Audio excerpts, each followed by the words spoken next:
Hey, it's Pastor Joel. I want to share with you guys a story about a guy named Ali Hafed, who was an African farmer. And this comes from a book called Acres of Diamonds. It was written many years ago. But Ali Hafed was farming, living his average life, and just not getting anywhere, not making any money. His family was struggling. But at the same time, he was reading stories all the time about other people who were farming their land and making discoveries. Some people were discovering oil. Some people were discovering precious stones, but they were getting very wealthy from what they were finding in their properties. And after farming his land and finding nothing absolutely or necessarily special about it, he decided that he was done. He was done with an average life. So he put his farm up for sale and sold that place. And then he spent the rest of his life acquiring certain pieces of property and hoping with each one that it was going to lead to some kind of prosperity for him. And he went on that way up until the day of his death, never having achieved any kind of a fortune. Now, as they tell the story, the guy who bought his land was down by one of the streams that cut through the property. And he looked in the water and he saw this glistening blue stone.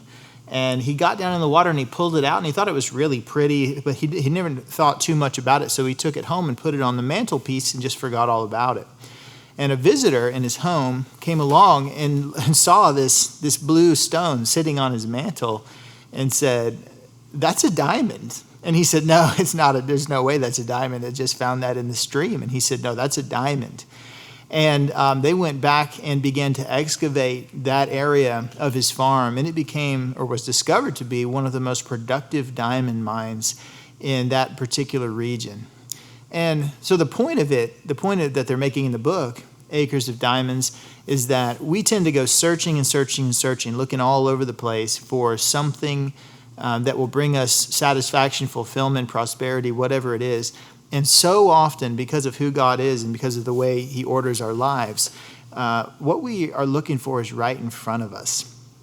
So what I want to bring to you today as a challenge is this simple idea of not missing the diamonds, not missing the things that are right in front of you. And I had an experience like this as I was reading the Bible. I was in the book of Numbers. And if the title of the book by itself isn't clear enough, the book of Numbers, it contains a lot of numbers. It's a whole lot of counting. People don't think it's terribly exciting, but it's God actually organizing his people into companies to prepare them for war. And so everything has to be counted. But they counted all kinds of things. When there's one point in Numbers chapter 7 where they're having an offering to dedicate the temple.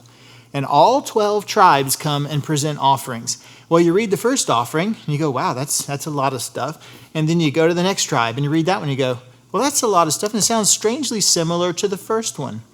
And as you go on, you realize every single one, all 12 offerings, are exactly the same. And this is the better part of the chapter. And as you're reading along, you're thinking to yourself, do I really need to read 12 identical accounts of the exact same offering? And so what you would say to yourself is, well, they're all the same, so I'm going to go ahead and skip to chapter 8. And that wouldn't be a bad, assumption. You would think, no big deal. It's all the same. We know what it says. Praise God. Move on to chapter 8. But what happens is, after all the offerings are counted, and then they give, just to make sure we don't miss it, a summary of all the offerings, everything totaled up, there's one verse left at the end of chapter 7, and this is what it says. Numbers 7:89. Now when Moses went into the tent of meeting to speak with God, he heard the voice. That's the voice of God speaking to him from above the mercy seat that was on the ark of the testimony. From between the two cherubim, so God spoke to him. And that is a rich verse about Moses' interaction with God.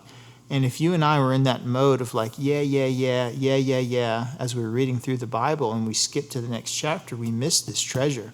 I read this verse and I started to think about it and meditate on it. And I realized several things about God and the way that he speaks to us. I realized God speaks to those who come to the tent of meeting.